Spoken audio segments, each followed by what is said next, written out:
welcome. My name is Simon Page with simonpage.com, and in this video we're going to be starting a series where we're going to be going all through WordPress to show you how to build a sales funnel using WordPress. We're starting from the absolute beginning with a completely raw website that looks something like this. This is a brand new installation of WordPress. I've done absolutely no configuration on it whatsoever. And we're going to take this completely from a fresh installation of WordPress that has no configuration, no plugins, no posts, no pages, no anything. And we're going to turn that into a sales page. I'm going to walk you through every step of the way. Now, why WordPress, you might ask? Well, WordPress, as of 2018, was running 30% of the internet. This is one CMS that is responsible for literally a third of the websites on the internet. And with that being said, there is no more stable platform with more options available to somebody who wanted to come in and create their own online business than WordPress. So we're going to go step by step through the WordPress backend in this video. I'm going to show you what the dashboard looks like and what all of the different options do. Now, we're not going to go deep into content creation or anything like that in this video. This is just an introduction to the dashboard. So let's go ahead and get started. I'm going to take you over to my dashboard here. And before I go deep into anything, I want to just give you an overview of what this looks like. So the first thing that you have is this header bar up here. Now the header bar gives you quick access to a number of handy things. If you click on the WordPress logo up here or hover over it, you can actually access the WordPress documentation. When you're just starting out, you'll probably use this quite a bit. And if you click on that, you'll notice that it takes you away from your page. So a handy little trick when you're doing that is hold down the Control button on your keyboard and then click, and you'll notice that it opens in another window. Right? And then here is your docs. Now, next up, you'll find the name of your website. As I said, I have not configured this one at all. This is the name of your website, and if you hover over it, you get an option to visit your site. This is really handy if you're creating new content and you want to just hop over to your site to check it out. Next, you have the comment quantity. Now, obviously, since this is a brand new website, we have no comments at all. And then you have the new, and from anywhere in your WordPress backend, you can use the new menu bar option to start a new post, new page, upload new media, or create a new user. And then on the right hand side of this bar is your profile. In this case, I'm logged in as the default user that was created when I installed it through Wordpress. I have the ability to edit my profile and log out. So now we're going to go down the left-hand menu. This is the menu from where you're going to control pretty much everything about your WordPress site. First and foremost is Dashboard. Your dashboard gives you the opportunity to see quick statistics, and you'll see once we start installing plugins, more detailed statistics of the things that are happening on your site. It also gives you a place where you can install, or a place where you can write a quick draft of a blog post if you have an idea. And when you first install it, you have all these options of things that you might want to do. You can ignore this for the time being because I'm going to walk you through all of that in the course of this series. The next thing on the dashboard menu is the updates menu. This is a menu that will tell you or a page that will tell you all of the current updates available for your WordPress installation. It will cover the WordPress software itself, it will check all of your plugins, and it will check all of your themes. And you can see that it was last checked today at 9:51 p.m. based on the time that this WordPress is currently configured to. So I'm sure that will update that shortly. Next, going down the dashboard, are posts. Posts represent the written articles that you will have in your blog. In this case, there's one here called Hello World, and if we jump over to the live site, you can see here is the Hello World post, welcome to WordPress, and if I click on it, it takes into the page just for that blog post with a sample comment.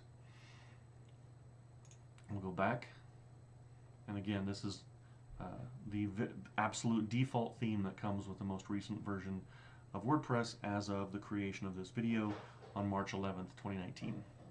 So, if you wanted to add a new post, you could either hover here and say post, or from the all posts menu, you can click add new. When you click add new, it gives you the opportunity to create a title and simply start writing your blog post. So this is a new post. And then I can simply start writing. I can add blocks. This is the new, recently released Gutenberg editor where you can add blocks.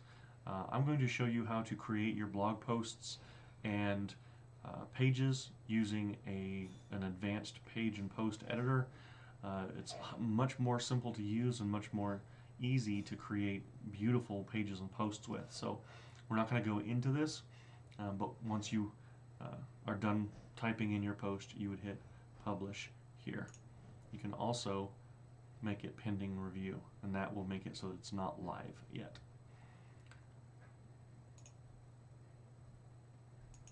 Categories allow you to assign categories to your posts.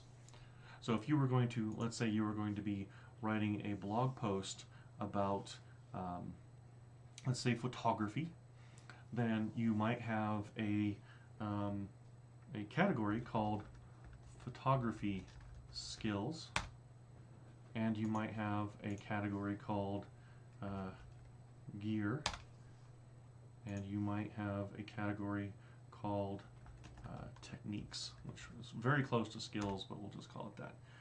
Then, as you're creating your blog posts, you can assign categories based on what it's related to, making your blog both searchable, more searchable by Google, and easier to navigate for your users. And lastly, are tags. Well, I'm going to do an entire video on tags versus categories. Tags can be named just the same. You could have a tag for, say, HDR tips and strategies and whatever. The difference between tags and categories is that tags can be applied many to many. You can have as many tags as you want anywhere, and categories are hierarchical. In other words, if you have a photography skills category, you can add another category called macro tips for shooting macros, very close in, and choose a parent category, in this case, photography skills. Notice how I'm not typing in the slug, and yet they're still being created. So if I tag something with macro tips, it's actually going to be tagged photography skills macro tips, because this is a sub item here.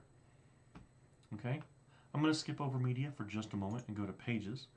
Pages behave very similar to posts, except that they are permanent content.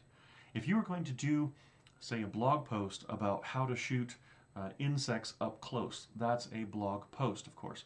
If you're going to create a page for your website, something along the lines of an About Me page or a contact page, this is where you would create that, is in Pages. It works exactly the same way as posts. You just click Add New, put in a new title for your page, and you can save a draft or publish it. And since I just published that, that page is now available on the website. Okay, notice I can come back over here. When you're viewing the page, if you hover over your title bar here, it will take you back to your dashboard, themes, widgets, or menus. And if you're at your dashboard and you hover it, it gives you the option to go to your visit site. Handy little tip there.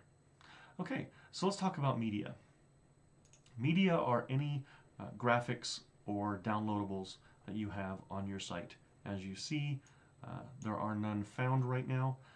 I will be uploading some videos videos and images in the course of this tutorial. So we will come back and see more about how the media library functions, and we'll also see some plugins to make it even more handy for you. And those four: posts, media, pages, and comments. I didn't actually cover comments.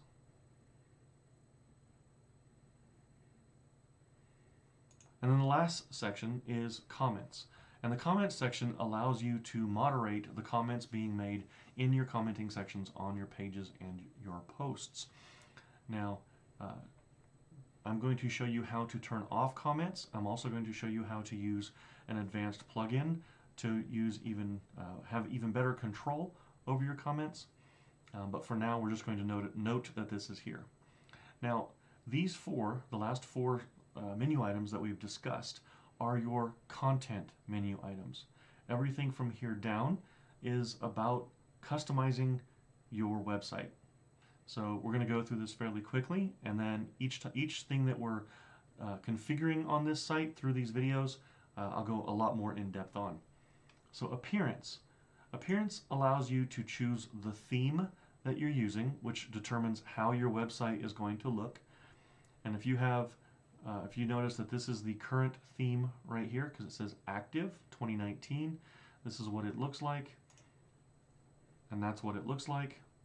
And if I were to simply activate a different theme and then refresh this page, it's going to look completely different. And this is what a theme does. It determines the overall look and feel of your website. Again, we're going to be installing a high-powered, conversion-focused theme in an upcoming video, so we're not going to go any further into here. Customize will allow you to set a lot of the font and color settings.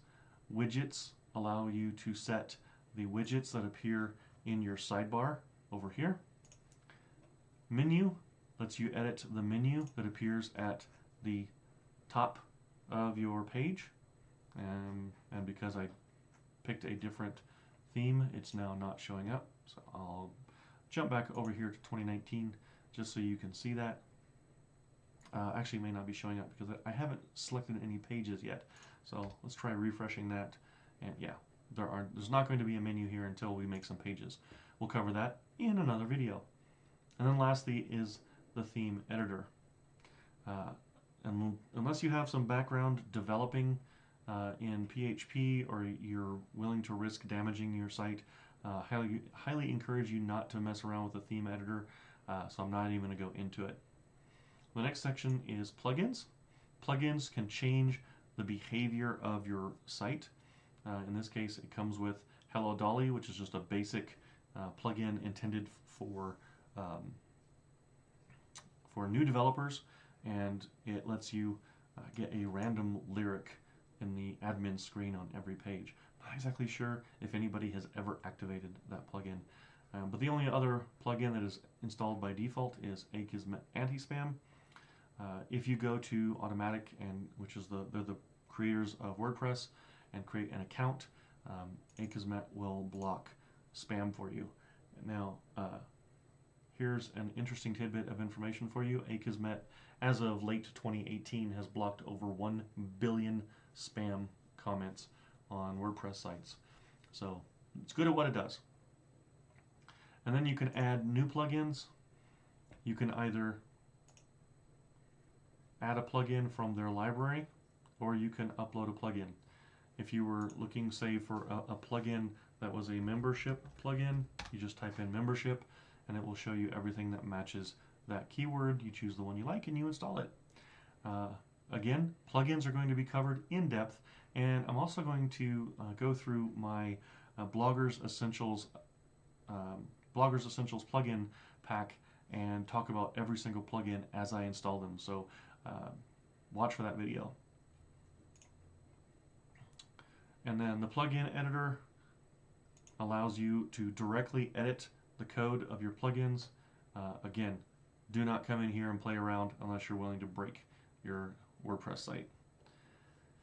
Users, of course, are the users in your site. And I'm logged in as a demo user, which I will be fixing probably in the next video when we talk about setup. Tools allow you to import and export categories, tags, pages, blog posts, you name it. And even like your Tumblr posts. This is for if you have a set of posts or content on other sites that are of value to whatever your new WordPress site is, you can import them here. Likewise, once you have your WordPress site up and running and have content in it, you can choose to export any of your pages, posts, or media.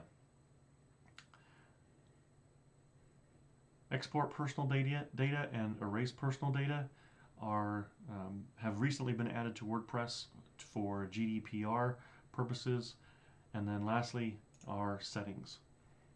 In settings, you have the option to set your WordPress site name and title, the URL that you're using, and we'll be coming in and updating all of these. So if you're following along with this series, keep going. Don't come in here and start tweaking stuff around until you see it actually demonstrated and explained. And then writing lets you set your default post category and set up your email service and set an update service. Now you notice that it's already populated with pingomatic.com. When you publish a post, your WordPress site will announce the fact that your post has been published or that your website has been updated with new content by sending a message to this service.